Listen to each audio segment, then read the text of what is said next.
من الشيطان الرجيم. بسم الله الرحمن الرحيم. ما كان إبراهيم يهوديا ولا نصرانيا ولكن كان حنيفا مسلما وما كان من المشركين. إن أولى الناس بإبراهيم للذين اتبعوه وهذا النبي والذين آمنوا والله ولي المؤمنين. یہ سورہ آل عمران کی دو آیتیں ہیں، آیت نمبر 67 اور 68۔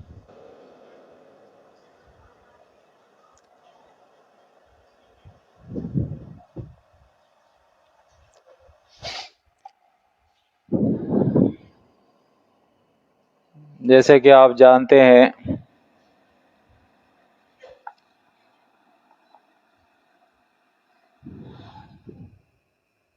عید الاضحیٰ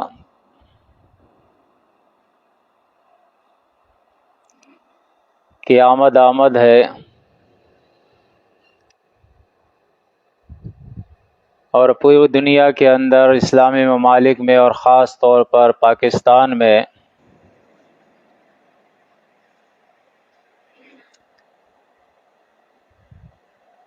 قربانی کے لیے لوگ تیاری کر رہے ہیں۔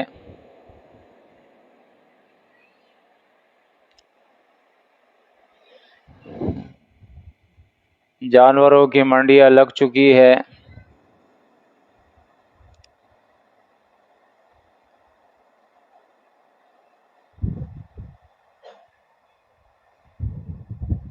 لوگوں کا ارادہ ہے کہ قربانی کا جانور خریدیں گے اور قربانی کریں گے۔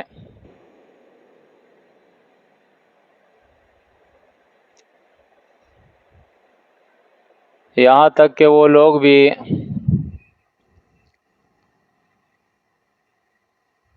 جو مالی لحاظ سے کمزور ہے،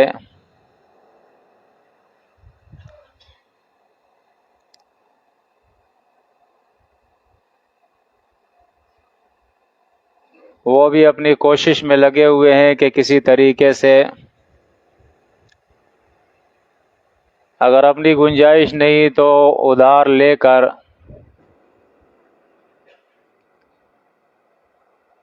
اپنا جانور نہیں تو حصہ ملا کر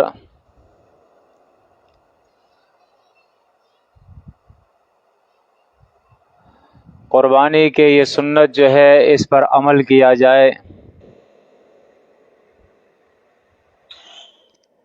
جس کے بارے میں حدیث کے اندر آتا ہے نبی کریم صلی اللہ علیہ وسلم نے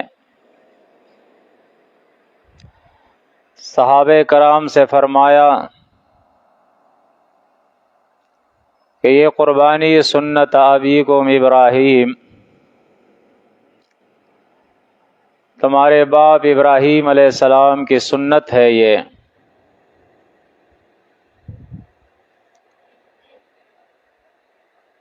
اور اس کا حج کے ساتھ بھی کوئی تعلق نہیں۔ نبی کریم صلی اللہ علیہ وسلم مدینہ میں 10 سال رہے اور ہر سال وہ قربانی کیا کرتے تھے۔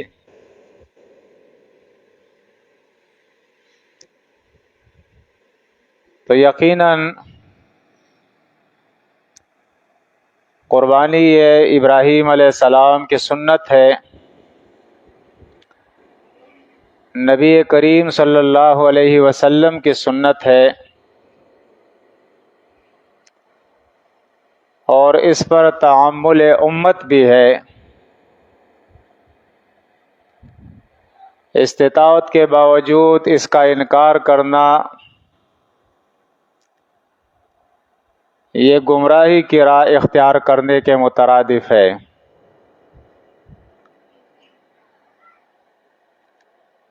اور اس کی بہت بڑی اہمیت ہے۔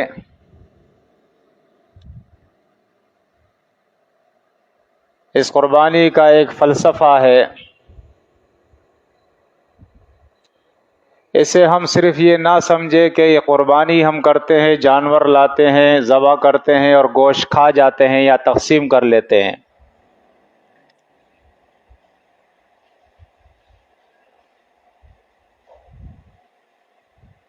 بلکہ اس کے پیچھے ایک عظیم قربانی ہے۔ جو آج کل ہم قربانی کرتے ہیں، جانور لاتے ہیں اور ذبح کرتے ہیں، یہ تو وہ صرف یاد ہم تازہ کرتے ہیں ابراہیم علیہ السلام کی اس قربانی کی جس کو قرآن نے عظیم قربانی کہا ہے۔ وَفَدَيْنَاهُ بِذَبْحٍ عَظِيمٍ،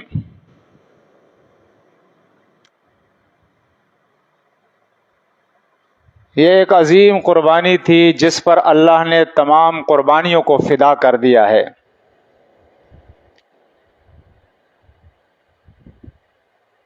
اس قربانی کو ہم اللہ کی کتاب میں دیکھیں گے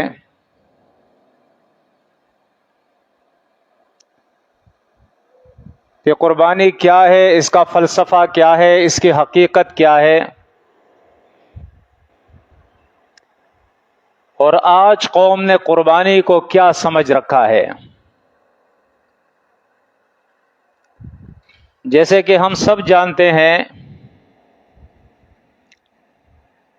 کہ اکثریت اس قوم کی قربانی کی حقیقت سے نابلد ہے۔ اس وقت جو لوگوں کی غالب خواہش ہے قربانی سے متعلق، وہ تو یہی ہے کہ جو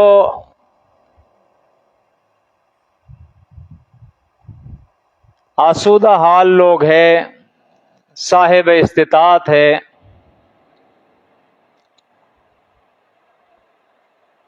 وہ لوگوں نے اس قربانی کو ایک فخر کا ذریعہ بنا دیا ہے۔ قربانی ایک نمائش بن گئی ہے، قربانی ایک دکھلاوا بن گیا ہے۔ ہر آدمی بڑے سے بڑا اور خوبصورت سے خوبصورت جانور خریدتا ہے تاکہ لوگ دیکھیں کہ فلاں نے یہ جانور خریدا ہے، اور میرے پڑوس میں کوئی میرا مقابلہ کرنے والا نہ ہو۔ جن کی مالی استطاعت ہے وہ دیکھتے ہیں کہ پڑوسی نے ایک خریدا تو وہ دو خریدتا ہے، تاکہ وہ اس دوڑ میں سب سے آگے ہو۔ کچھ لوگ ایسے بھی ہیں جو تین دن اور اہل حدیث مسلک سے تعلق رکھنے والے 4 دن تک جو ہے وہ جانور ذبح کرتے ہیں۔ ایک دن بکرے ذبح کرے گا، دوسرے دن جو ہے وہ گائے بیل ذبح کرے گا، تیسرے دن وہ اونٹ ذبح کرے گا، پھر چوتھے دن بھی وہ کسی طریقے سے وہ کرے گا، اور اناف کے یہاں 3 دن تک ہے۔ جو غربا ہے تو وہ بھی اس دوڑ کے اندر اس لیے آگے بڑھ رہے ہیں کہ بچوں کی ڈیمانڈ ہے، بیوی کی ڈیمانڈ ہے کہ ہمارا بھی جانور ہونا چاہیے، ہمارے گھر پہ بھی گوشت ہونا چاہیے۔ لہذا ایک غریب آدمی بھی مجبور ہو جاتا ہے کہ وہ قربانی اپنا جانور لائے یا حصہ ملائے۔ یعنی آپ دیکھیں کہ اس قربانی کے پیچھے آپ کو وہ چیز نظر نہیں آئے گی جو قربانی کا مقصد ہے۔ قل ان صلاتي ونسكي ومحياي ومماتي لله رب العالمین، کہو کہ میری جانی عبادات، میری مالی عبادات، میری زندگی اور میری موت سب اللہ کے لیے ہے۔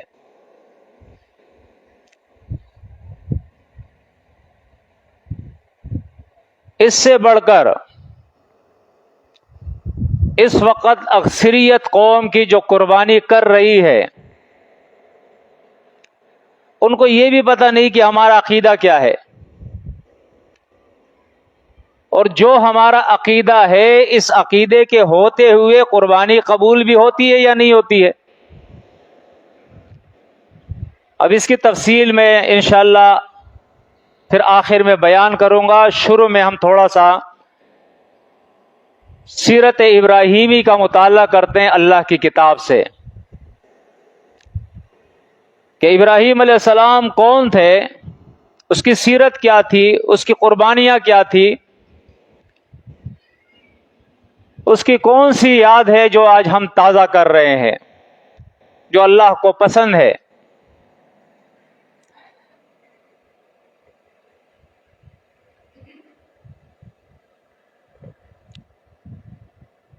ابراہیم علیہ السلام کا یہ واقعہ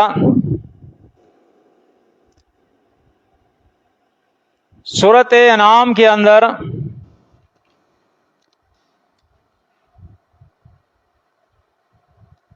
اللہ رب العزت اس کا ذکر فرماتا ہے وَإِذْ قَالَ إِبْرَاهِيمُ لِأَبِيهِ آزَرَ أَتَتَّخِذُ أَصْنَامًا آلِهَةً إِنِّي أَرَاكَ وَقَوْمَكَ فِي ضَلَالٍ مُبِينٍ.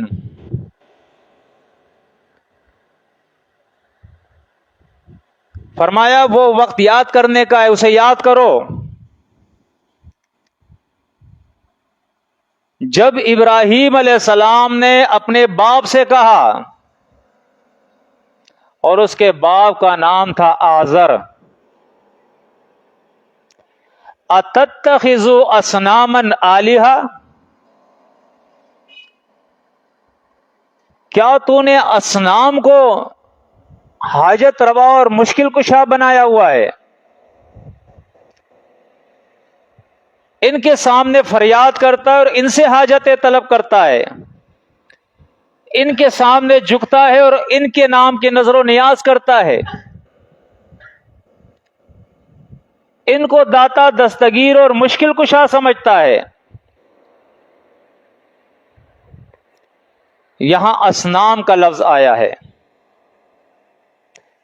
قرآن مجید نے جب آپ مطالعہ کریں گے سورہ انعام کے بعد سورۃ انبیاء کا، سورۃ صافات کا، سورۃ مریم کا، تو سورۃ صافات، سورۃ انبیاء کے اندر بھی اس کی تفصیل آتی ہے. ایک جگہ ابراہیم علیہ السلام ان سے پوچھتا ہے ما هذه التماثيل التي انتم لا عاکفون، یہ کیا تم نے تماثیل بنائی ہوئی ہے؟